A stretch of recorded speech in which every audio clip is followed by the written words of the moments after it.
السلام علیکم ورحمۃ اللہ وبرکاتہ علامہ صاحب۔ جی وعلیکم السلام ورحمۃ اللہ وبرکاتہ۔ حضور کیسے مزاج ہیں آپ کے؟ ہاں جی الحمدللہ، پیر صاحب خیریت ہے؟ آواز آ رہی ہے؟ الحمدللہ آواز آ رہی ہے جی، ہاں آپ کی آواز آ رہی، کلیئر آ رہی ہے۔ اچھا بس یہ گرمی کا موسم ہے جی، بجلی بار بار جا رہی ہے، کافی یہ جی مسئلہ جی ہے۔ جی جی بالکل جی، پاکستان ہے نا جی۔ جی بالکل ہاں جی ماشاءاللہ، بہت خوشی ہوئی کہ آپ نے اپنے قیمتی وقت سے ہمیں وقت دیا۔ ہم جانتے ہیں کہ آپ ماشاءاللہ دین کا بہت کام کر رہے ہیں۔ میں آگے بھی اپنے ناظرین کو، اپنے سامعین، اپنے دیکھنے والے، اپنے سننے والوں کو یہ بتا رہا تھا، آپ کا تعارف کروا رہا تھا کہ آپ ماشاءاللہ، ہم دیکھتے ہیں کہ آپ اہل سنت و جماعت کے اندر موجود جو کالی بھیڑیں ہیں، آپ انہیں بے نقاب کرتے ہیں، دکھاتے ہیں لوگوں کو کہ یہ اہل سنت و جماعت کا قدر نظریات کو نقصان پہنچا رہے ہیں ہمارے دین کو۔ تو بہت خوشی ہوئی کہ آپ نے ہمیں ٹائم دیا۔ السلام علیکم علامہ صاحب۔ جی وعلیکم السلام ورحمۃ اللہ وبرکاتہ۔ جی شاہ صاحب خیریت ہے جناب؟ آپ ٹھیک جی ہیں؟ الحمدللہ الحمدللہ، آپ بڑا سنائیں اچھا کیسے سلسلہ مزاج ہیں جی، آپ کے؟ آپ نے جوانی میں ماشاءاللہ بڑا ذوق رکھتے ہیں آپ دین کی تبلیغ خدمت کا۔ اللہ بہت تعالیٰ شکریہ حضور، ایسے جزاک اللہ۔ ایسے سادات اللہ تعالیٰ ایسے سادات ہمیں عطا فرمائے کہ جو آمین آمین، اپنے گھرانے کے مشن کو سمجھ رہے ہیں اور آگے بے اس شک کو بے شک، چلانے میں اپنا کردار ادا کر رہے ہیں امت تک۔ ظاہری انشاءاللہ بات ہے حضور یہ سادات آپ کی، کرام کا سب سے پہلے جی حق ہے کہ دین کی خدمت کریں، اپنے گھر کا جی یہ جی کام ہے۔ یہ نہیں کہ صرف وہ جو ہمارے بڑے کر گئے جی، امام حسین رضی اللہ تعالیٰ نے قربانی دے دی ہے، دین بچا گئے، بس اب جی ہم اسی پہ گزارا کریں گے اور اب ہمیں جی دین جی کی نماز روزے کی ضرورت نہیں۔ بس یہی آج کل زیادہ تر یہ جو فکر ہے نا، یہ عام کی جا رہی ہے کہ بس محبت اہل بیت کافی ہے، عقیدے کی کوئی اہمیت نہیں، جی جی اسی طرح جی شریعت بالکل، دین کی کوئی اہمیت نہیں، اس پہ چلنا کوئی ضروری نہیں، بس جانے یا لے۔ تو یہ فکر جو ہے یہ اللہ، بالکل قرآن و سنت یا اہل بیت یا ہمارے اسلاف یا بزرگان دین کی نہیں ہے۔ پتہ نہیں یہ کدھر سے شیطانی فکر جو ہے ہمارے اندر آ گھسی ہے۔ جی جی بالکل جی، جیسا کہ میں اپنے ناظرین کو بتا رہا تھا کہ ہمارا جو مسلک ہے اہل سنت و جماعت، اس کو نقصان پہنچانے والے کچھ بندے ایسے ہیں، وہ ہمارے مسلک کے اندر گھس گئے ہوئے ہیں۔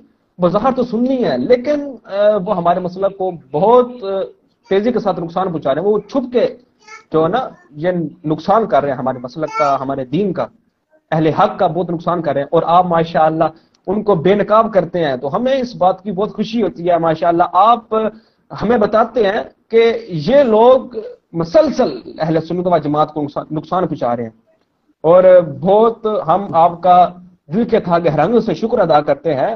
آپ کا ہم شکریہ ادا کرتے ہیں کہ آپ نے ہمیں اپنے ایک مصروفیات والے اپنے قیمتی ٹائم سے ہمیں اپنا عزیز سمجھ کے ٹائم اللہ دیا۔ تعالیٰ اللہ پاک آپ کو اللہ تعالیٰ اس ہم پر سب کے جزائے عمل خیر کو۔ عطا فرمائے۔ اچھا صاحب، اب جی جی میرے حضور، ذمہ جو چیز ہے، میرے ذمہ جو عنوان اور موضوع لگایا گیا ہے وہ جی جی اہمیت ہے، عقیدے کی عقیدہ اہمیت۔ جی جی عقیدہ کی اہمیت، ہاں بالکل جی، عقیدے اسی کی طرح بات ہے۔ عقیدے کی اہمیت کیا ہے؟ آپ عقیدے کی بڑی اہمیت ہے، بہت زیادہ دین اسلام کے اندر عقیدے کی اہمیت ہے، لیکن اس بارے میں بھی لوگ شکوک و شبہات پھیلاتے ہیں، کہتے ہیں جی بس آپ عقیدے کو چھوڑیں، نظریات کو چھوڑیں، بس نماز روزے کی فکر کریں جی جی اور بالکل، کسی کو جنمی نہ کہیں، کسی کو کافر نہ کہیں، یہ ہے وہ ہے۔ ہم کہتے ہیں ہم اپنی طرف سے، ہماری حیثیت کو نہیں ہم کسی کو جنمی کہیں، کافر کہیں، یہ کچھ تو ہمارے ہر نادان لوگ بندہ کہتے ہیں مومن کو کہ خود فکر ہونی چاہیے۔ ہم سب، جی جی اگر کسی بھائی کو ہم بھائی ہیں۔ خام خواہ کافر کہیں یا جہنمی کہیں تو یہ تو اپنے کفر کی بھی فکر ہونی چاہیے نا، کہ کسی مسلمان کو کافر کہنا تو خود کفر ہے۔ تو جی جی اللہ تعالیٰ کے فضل و کرم سے اہل سنت کوئی جلد باز نہیں ہے، نہ ہی کوئی خارجیوں کی طرح، نہ رافضیوں کی طرح ہے کہ ایسے کافر بناتے پھریں۔ عقیدے کی اہمیت کے لیے قرآن مجید فرقان حمید سے ایک آیت میں پیش کرتا ہوں، سورہ صافات ہے۔ اللہ تعالیٰ جل وعلا نے وہاں ارشاد فرمایا ہے وَقِفُوهُمْ إِنَّهُمْ مَسْئُولُونَ، کہ قیامت والے دن جہنمیوں کو بے جب شک، جہنم کا فیصلہ سنا دیا جائے گا تو پھر دوبارہ پھر ان سے کہا جائے گا کہ انہیں ذرا ٹھہراؤ، روک لو انہیں، انہم مسئولون، ان سے سوال کیا جائے گا، پوچھا جائے گا، انہیں روک لو، ان سے پوچھا جائے گا۔ اس کے بارے میں تفسیر کے اندر موجود ہے، سید محمود علوسی انفی بغدادی رحمۃ اللہ تعالی علیہ نے روح المعانی شریف کے اندر آپ فرماتے ہیں کہ سب سے پہلے جس چیز کا یعنی جو کہا گیا ہے کہ نہیں روکو ان سے سوال کیا جائے گا، تو فرماتے ہیں ان عقائدہم و اعمالہم، اللہ اللہ کہ ان سے عقائد اور اعمال کے بارے میں سوال کیا جائے گا۔ اللہ اکبر، یہ اللہ۔ ہاں جی، اور بعض کے اندر ہے کہ ان لا الہ الا اللہ، لا الہ الا اللہ کے بارے میں سوال کیا جائے گا۔ تو لا الہ الا اللہ بھی عقیدی ہے، توحید کی بنیاد ہے۔ اب دیکھ لیں کہ قیامت والے دن گمراہ لوگ جب جہنم کی طرف جا رہے ہوں گے تو دوبارہ ان سے سوال کیا جائے گا تاکہ انہیں پتہ چل جائے کہ ہم دوزخ کی طرف کس جرم میں جا رہے ہیں اور دوزخ کا ایندھن کس ظلم اور کس زیادتی کی وجہ سے بن رہے ہیں۔ تو دوبارہ ان سے سوال کیا جائے گا کہ بھئی بتاؤ تمہارا عقیدہ کیا تھا اللہ تعالیٰ کے بارے میں، اس کے رسولوں کے بارے میں۔ اسی طرح کر کے جو جہنمی اس امت میں سے ہوں گے جو کلمہ پڑھ کے دوبارہ پھر کفری عقائد اختیار کرنے کی وجہ سے مسلمات اسلام اور اسی طرح جو عقائد اسلام ہیں، قرآن و سنت ہے، اس کے قطعیات جو ہیں ان کا انکار کر کے جو دوزخ کی طرف جا رہے ہوں گے ان سے بھی پوچھا جائے گا بتاؤ بھئی تمہارے عقائد کیا تھے، تم اللہ تعالیٰ کے بارے میں کیا عقیدہ رکھتے تھے، رسول اللہ کے بارے میں، حضور کے آل و صحاب کے بارے میں کیا عقیدہ تھا تمہارا۔ تو دوسری آیت ہے سورہ آل عمران کی، یوم تبیض وجوہ و تسود وجوہ، بے شک بے شک اللہ تعالیٰ فرماتا ہے قیامت والے دن کچھ چہرے سفید ہوں گے اور کچھ چہرے سیاہ ہوں گے۔ تو فرمایا کہ جن کے چہرے سیاہ ہوں گے نا ان سے پوچھا جائے گا اکفرتم بعد ایمانکم، کیا تم ایمان لانے کے بعد پھر کافر ہو گئے تھے، ایمان لانے کے بعد پھر کافر ہو گئے تھے۔ یہ اس امت کے جو فرقے ہیں ان کے بارے میں، ایمان لانے کے بعد پھر کافر۔ تو اب ظاہری بات ہے جو کلمہ پڑھ کے کلمے کے تقاضے پر عمل نہ کرے اور کلمہ پڑھتا ہے لیکن اس کے باوجود معاذ اللہ وہ رسول اللہ علیہ السلام کے بارے میں اس کا عقیدہ ٹھیک نہیں ہے، گستاخی بے ادبی کرتا ہے اور طرح طرح کے جو اس طرح کے وہ عقائد اپنی طرف سے گھڑتے ہیں معاذ اللہ، جس کے اندر رسول اللہ علیہ السلام کی واضح گستاخی بے ادبی ہے۔ مثال کے طور پہ کوئی کہتا ہے یا رسول اللہ، یا رسول اللہ کہتے ہیں یہ شرک ہو گیا، مشرک ہو گیا، یا رسول اللہ کہنے سے شرک ہو گیا۔ تو کسی مسلمان کو مشرک کہنا پھر یا رسول اللہ کہنے کی وجہ سے مشرک کہنا، یہ رسول اللہ علیہ السلام کی توہین بھی ہے کہ آپ نے نبی کو رسول کو پکارا ہے، وہ بندہ محبت میں، عشق میں، مصیبت میں، کسی مشکل میں پکار رہا ہے، صحابہ کرام کی سنت پہ عمل کرتا ہوا، تو کہنا کہ یہ مشرک ہو گیا ہے۔ بے شک مسلمان کو اس عقیدے کی وجہ سے مشرک کہا جائے کہ جو عقیدہ صحابہ کرام کا بھی ہے۔ امام بخاری رحمۃ اللہ علیہ نے الادب المفرد کے اندر آپ باقاعدہ ایک باب باندھتے ہیں کہ ما یقول الرجل اذا خدرت رجلہ، کہ جس کی ٹانگ، جس کا پاؤں سن ہو جائے تو وہ کیا کہے، اس کو کیا کہنا چاہیے اس مرد کو۔ آگے روایت حضرت عبداللہ بن عمر کی نقل فرماتے ہیں، عبداللہ بن عمر رضی اللہ تعالیٰ عنہ کا جب پاؤں سن ہوا تو انہوں نے کہا یا محمد۔ اب امام بخاری جو ہے پوری امت کو امام بخاری کہہ رہے ہیں بھئی یا محمد کہنا یہ قیامت تک کے لیے امتی جو ہے یہ اس کے لیے جائز بھی ہے، بلکہ یہ ایک صحابی رسول کی سنت ہے، حضور کے صحابی کی سنت ہے۔ انہوں نے پوری امت کو یہ بتا دیا، امام بخاری نے پورا باب بند دیا ادب المفرد، یعنی پوری قیامت تک کے لیے امت کو جو آداب سکھائے امام بخاری نے۔ یہ جو لوگ بخاری شریف کو بغل میں لے کہتے ہیں جی رفع دین تم نہیں کرتے، تم رفع دین نہیں کرتے ہو، بھائی رفع دین تو ایک اس کا تعلق تو عمل کے ساتھ ہے نا، رفع دین کو نہیں کرتا وہ کافر تھوڑا ہے، یا یہ تھوڑا ہے کہ اس کی نماز نہیں ہوتی، یہ تو کسی نے کہا ہی نہیں۔ امام نووی رحمۃ اللہ علیہ کہتے ہیں کہ اس پہ اجماع ہے کہ رفع دین میں سے کوئی چیز بھی واجب نہیں ہے، یعنی رفع الیدین کے بغیر نماز ہو جاتی ہے، یہ تو امت کے امام فیصلہ کر گئے۔ تو جو چیز اہم ہے اس کو چھوڑ کے تم جناب رفع دین کے پیچھے دوڑ رہے ہو، وہی امام بخاری یہ عقیدہ بتا رہے ہیں کہ قیامت تک کے لیے امتی کو یا محمد کہنا چاہیے مشکل کے اندر۔ تو جو مسلمان کو کافر کہے، مشرک کہے، وہ خود بے ایمان ہو جاتا ہے۔ اس وجہ سے اکفرتم بعد ایمانکم، تم ایمان لانے کے بعد پھر کافر ہو گئے۔ اللہ کے رسول کی توہین کر کے، مسلمانوں پر شرک کے فتوے لگا کے.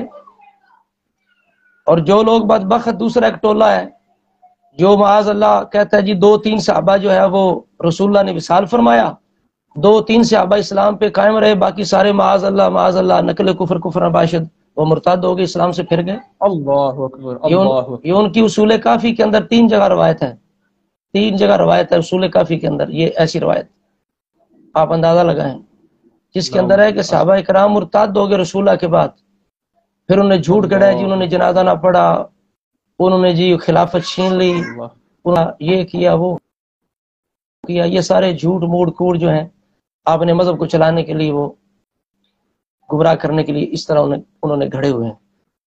تو جو صحابہ کرام کو معاذ اللہ کافر کہے، ابو بکر صدیق کی صحابیت جو ہے وہ قرآن کی نص سے ثابت ہے کہ اذ یقول لصاحبہ، جب اس رسول نے اپنے صاحب سے کہا. تو باقی سارے صحابی رسول اللہ کے صحابی ہیں، ان کا اعزاز ہے، لیکن جس صحابی کو قرآن مجید نے صحابی کہا اور صحابیت کو بیان کیا، جس صحابی کی صحابیت کو قرآن مجید نے بیان کیا، وہ واحد ابو بکر صدیق ہے. اور امت کا اتفاق ہے کہ ابو بکر صدیق کی صحابیت کا انکار کفر ہے، انکار قرآن ہے، کفر ہے. تو ہمیں کوئی شوق نہیں کسی کو کافر بنانے کا. اللہ تعالیٰ کے فضل و کرم سے ہم تو اہل امن لوگ ہیں، اور بے شک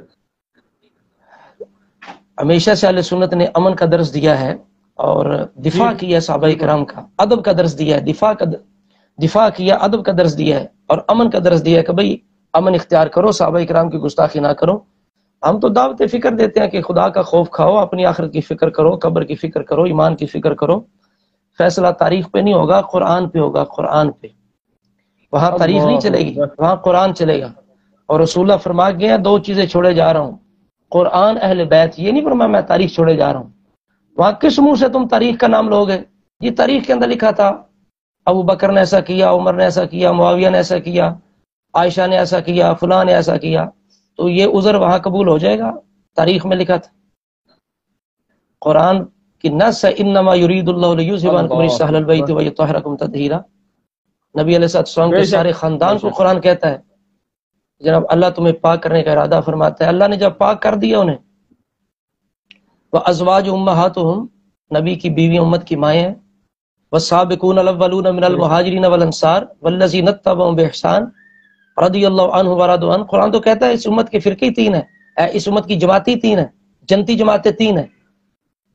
اولین جو صحابہ کرام ہیں، مہاجرین اولین، انصار اولین، یہ 2 جماعتیں ہو گئیں. تیسری جماعت قیامت تک والذین اتبعوہم بإحسان، ان کی اتباع کرنے والے چوتھے تھے، ہیں کوئی نہیں.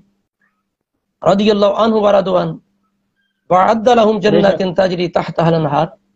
اور بھائی ان سے اللہ راضی ہے. 3 ہی جماعتیں جن سے اللہ راضی ہے، 3 ہی جماعتیں جنتی ہیں. جنت انہی تینوں کے لیے ہے. جو مہاجرین اولین انصار کی پیروی کرے گا وہ جنت میں جائے گا. ابو بکر، عمر، عثمان، علی، یہ چاروں حضور کے یار جو ہیں، یہ خلفائے راشدین، یہ چاروں مہاجرین اولین ہیں. ان میں سے کسی ایک کا دشمن بھی، بے شک علامہ صاحب، بالکل ایک کا دشمن بھی اولین مہاجرین کا دشمن ہے. قرآن کی نص ہے کہ وہ جنتی ہیں، ان کے پیچھے چلنا جنت کے لیے ضروری. یہ سارے دشمن جو ہیں مہاجرین اولین کے، انصار کے، یہ مر سکتے ہیں خودکشی کر کے، لیکن مہاجرین اولین سابقین میں سے کسی کا معاذ اللہ نفاق، کفر نہیں دکھا سکتے. اب اللہ تعالیٰ نے تو خود نبی علیہ السلام کو فرمایا ہے یا ایھا النبی جاہد الکفار والمنافقین واغلظ علیہم، کافروں سے جہاد کریں، منافقوں پہ سختی کریں. تو جب اللہ نے فرمایا منافقوں پہ سختی کریں، تو کیا اس حکم کے بعد، آیت کے نزول کے بعد رسول اللہ نے منافقوں پہ سختی نہیں کی؟ جب سختی کی ہے تو کیا ابو بکر، عمر، عثمان سے بھی سختی کی ہے؟ کیا حضرت معاویہ سے بھی سختی کی ہے؟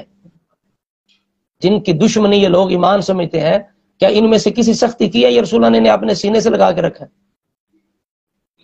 ہمیشہ اپنے دائیں پہ رکھا ہے. بلکہ ابو بکر صدیق کو تو مسلح دے کے گئے ہیں. بے شک ابو بکر صدیق کو تو مسلح دے گئے ہیں. اس لیے ہم کہتے ہیں یہ دعوت فکر ہے. کوئی ہمارا تو ایسا مزاج یا سنت کا نہیں، ہم تو بڑے شریف مسکین لوگ ہیں. ہم تو یہی کہتے ہیں کہ بھئی آپ نے گستاخی بدبی کر کے حضور کے آل صحاب کی اپنی آخرت تباہ نہ کرو. محبت جو ہے نا اس کے اس کے لیے بھی شرائط ہے، محبت کے لیے بھی پابندی ہے۔ عیسائی جو ہے وہ بھی تو عیسیٰ علیہ السلام سے محبت کا اظہار کرتے ہیں نا جی، صلیب کی پرستش کر کے، صلیب کی پوجا کر کے، صلیب پرستی کر کے وہ عیسیٰ علیہ السلام کے ساتھ محبت کا اظہار کر رہے ہیں نا۔ تو کیا ان کی محبت ہمارے عقیدے میں قبول ہے؟ کیا وہ مومن ہے؟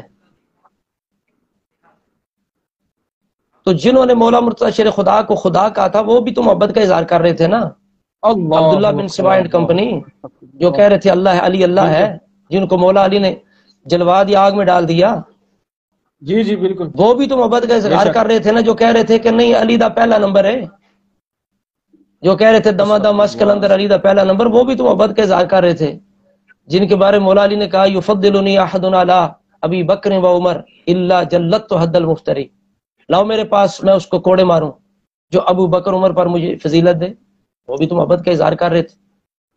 اور یہ بات تو خود کے مولا مرتضی شیر خدا نے خود ناج البلاغہ کے اندر ہے، مولا علی فرماتے ہیں میرے بارے میں دو طرح کے بندے تو ہلاک ہو جائیں گے، فرمایا میرے بارے میں خیر الناس فیہ حالا نامۃ الاوسط فالزموہ، فرمایا کہ میرے بارے میں بہترین وہ لوگ ہیں جو درمیان میں چلنے والے، اعتدال پہ چلنے والے، یہ تو مولا علی نے خود فیصلہ کر دیا۔ والزم السواد الاعظم، فرمایا بڑے گروہ کو، بڑی جماعت کو اختیار کرو، یعنی محبت علی میں سچے وہ لوگ ہیں، ان لوگوں کی محبت علی قبول ہے جو بڑی جماعت ہے۔ اور سواد اعظم اہل سنت کا سواد اعظم ہونا، جس کو مولا علی نے فرمایا کہ سواد اعظم کی پیروی کرو، لازم ہو جو سواد اعظم سے، یہ تو رافضیوں کے بڑے بڑے علماء کہہ گئے ہیں کہ اہل سنت ہمیشہ سے سواد اعظم ہے، اہل سنت ہمیشہ سے سواد اعظم ہے، نور اللہ شوستری نے لکھا ہے۔ بے شک اللہ، ہاں جی، مجالس المومنین کے اندر نور اللہ شوستری لکھ رہا ہے کہ اہل سنت ہمیشہ سے سواد اعظم ہے، یہ بہت خود مانتے ہیں سواد اعظم، اور مولا علی خود کہتے ہیں سواد اعظم کے ساتھ ہو جاؤ۔ تو پھر یہ عقل کا فطور ہے یا نصیبوں کی خرابی ہے کہ سارا کچھ جانتے ہوئے بھی سمجھتے ہوئے بھی بندہ ڈٹ جائے؟ جی بالکل، ہم تو بھائی محبت کا پیغام ہے، ہم تو یہی چاہتے ہیں، ہمارا ملک ہے، نہ ملک کے ہم سکون کو تباہ کرنا چاہتے ہیں، نہ کسی کے گھر کو اجاڑنا چاہتے ہیں، نہ کسی کے اندر فساد ڈالنا چاہتے ہیں، ہم تو یہی کہتے ہیں کہ بھئی حق کی طرف آؤ، سیدھے رستے کی طرف آؤ، جو قرآن کا اہل بیت کا رستہ اس کی طرف آؤ۔ اہل بیت قرآن سے جدا ہو ہی نہیں سکتے، قطعاً قرآن سے جدا اہل بیت ہو ہی نہیں سکتے۔ تو جو قرآن نے فرمایا ہے وہی اہل بیت کا نظریہ، بلکہ یہ میرے پاس رجال کشی بھی پڑی ہے، اس کے اندر واضح طور پہ امام جعفر صادق کا یہ فرمان ہے، وہ کہتے ہیں لا تقبلوا علینا حدیثا الا ما وافق القرآن والسنہ۔ امام جعفر صادق فرماتے ہیں ہمارے بارے میں، اے ہمیں ماننے والو، ہماری محبت کا دم بھرنے والو، ہمارے بارے میں اندھے نہ ہو جانا، اندھے ہو کہ ہماری بات کو ایسے نہ، جو بھی ہماری بات کرے سمجھو کہ یہ واقعی ہماری بات ہے۔ فرمایا ہمارے بارے میں لوگ پراپوگنڈا کر رہے ہیں، لوگ ہماری طرح منسوخ کر کے جھوٹی باتیں بھی آگے پھیلا رہے ہیں، پورا مذہب چلا رہے ہیں۔ تو ہمارے بارے میں تمہارے پاس کوئی بات پہنچے تو ایسے آنکھیں بند کر کے قبول نہیں کرنا اندھا ہو کے، بلکہ اس بات کو قرآن سنت پہ پیش کرنا ہے۔ اگر قرآن سنت اسے قبول کرے، موافقت کرے تو سبحان اللہ ہماری بات ہے۔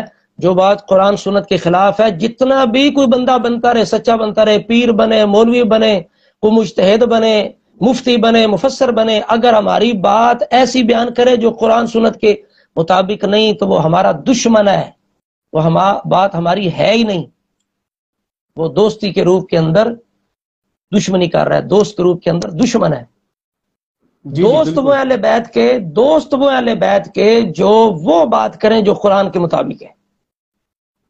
سبحان اللہ، ٹھیک ہے جی، بے شک۔ آپ دیکھیں مولا مرتضی شیر خدا نے 25 سال خلفائے راشدین کے ساتھ گزارے ہیں، اپنے بیٹوں کے نام ابو بکر عمر عثمان رکھے ہیں، ان کے خلاف تلوار نہیں اٹھائی، الگ مسجد نہیں بنائی، امام بارگاہ نہیں بنایا، الگ سے جماعت نہیں کروائی۔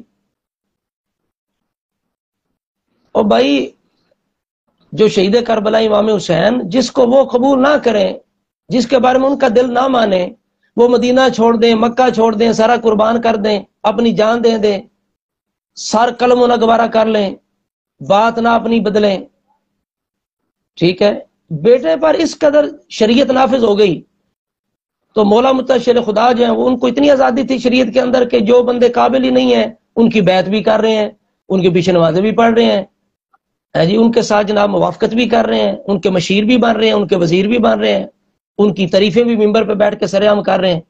یہ کون سی مجبوری ہے ابھی مولا علی شیر خدا کے لیے؟ کنتم خیر امۃ اخرجت للناس تأمرون بالمعروف وتنہون عن المنکر. یہ تو سمت کی شان ہے کہ ہمیشہ یہ امر بالمعروف نہی عن المنکر کرتی رہے گی. اگر اہل بیت نے چھوڑ دینا تو پھر کون کرے گا؟ تو بس مختصر بات یہ ہے کہ عقیدے کی بڑی اہمیت ہے، اور عقیدہ وہی ہے جو قرآن سنت سے اور امت کے اتفاق سے، امت کے تسلسل سے، تواتر سے جو چیز ثابت ہے. مولا علی فرماتے ہیں واتبعوا السواد الاعظم، فرمایا سواد اعظم کی پیروی کرو، سواد اعظم کی پیروی کرو. ٹھیک ہے جی. اس وجہ سے دو اس وقت ایسی جو نظریات ہے جن سے اہل سنت کا واسطہ ہے. ایک وہ ہے جو کہتے ہیں جناب یہ یا رسول اللہ کہنے سے بندہ مشرک ہو جاتا ہے، یہ شرک ہے، درباروں سے مزارات پہ جانے سے بندہ جو ہے وہ مشرک ہو جاتا ہے، وسیلہ اختیار کرنے سے مشرک ہو جاتا ہے. جبکہ یہ بندے قرآن سنت سے ایسی کوئی دلیل پیش نہیں کر سکتے کہ بندہ کسی کو وسیلہ فوشدگان کو یا اللہ تعالیٰ کے کسی نبی ولی کو وسیلہ بنانے سے بندہ مشرک ہو جاتا ہے، یا رسول اللہ یا علی یا غوث پکارنے سے بندہ مشرک ہو جاتا ہے. کوئی دلیل اس کی نہیں ہے، اس کی کوئی دلیل نہیں ہے.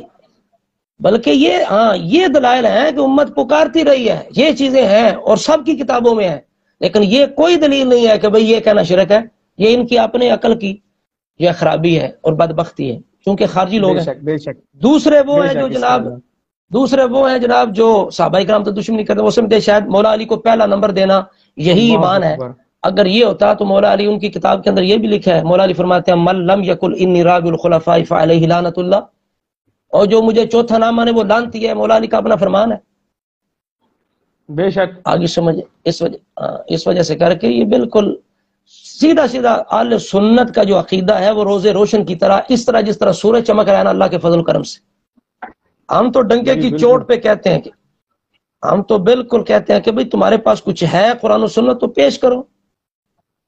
ہم تو جو بات کرتے ہیں وہ میڈیا پہ کرتے ہیں، سامنے کرتے ہیں. ہم تو کہتے ہیں ہمارا کوئی اگر ہے جو آپ تو دیں، اگر قبول کرنے والا ہوا، رجوع کرنے والی کوئی بات ہوئی، توبہ کرنے والی کوئی ماننے والی، تو انشاءاللہ ہم ہاتھ جوڑ کے جناب آپ سے معافی مانگیں گے. ہم تو کہتے ہیں فدق پہ ہمارے 5 سوالات ہیں. سب سے زیادہ فدق کی وجہ سے ذہن خراب کیا جاتا ہے. 1.5 سال ہونے والا ہے، 5 سوال ہے ہمارے، 2 سال ہونے والے، 5 سوال ہے ہمارے فدق پہ. ہم نے تو یہاں تک کہہ دیا نا کہ یہ کہنا ہمارے علماء اجازت نہیں دیتے کہ ہم یہ کہیں کہ ہم جناب خارجی یا رافضی ہو جائیں گے. اجازت ہمارے علماء نہیں دیتے، لیکن مجھے بھی پتا ہے اس چیز کا. لیکن میں نے یہ کیوں کہا ہے کہ بھئی میں تمہارا مذہب قبول کروں گا، یہ بات کیوں کی ہے؟ اس لیے کہ یہاں دفاع ہے صدیق اکبر شہنشاہ صداقت رضی اللہ تعالیٰ شار غار مصطفیٰ کا. سبحان اللہ. تو اس وجہ سے اگر اتنی بات کہنے سے جو ہے وہ عقیدہ اہل سنت جو ہے اس کی شان واضح ہو جائے، ابو بکر صدیق کی صداقت واضح ہو جائے، تو اس کے اندر ہم کہتے ہیں کہ اللہ تعالیٰ ہمیں معاف کر دے گا.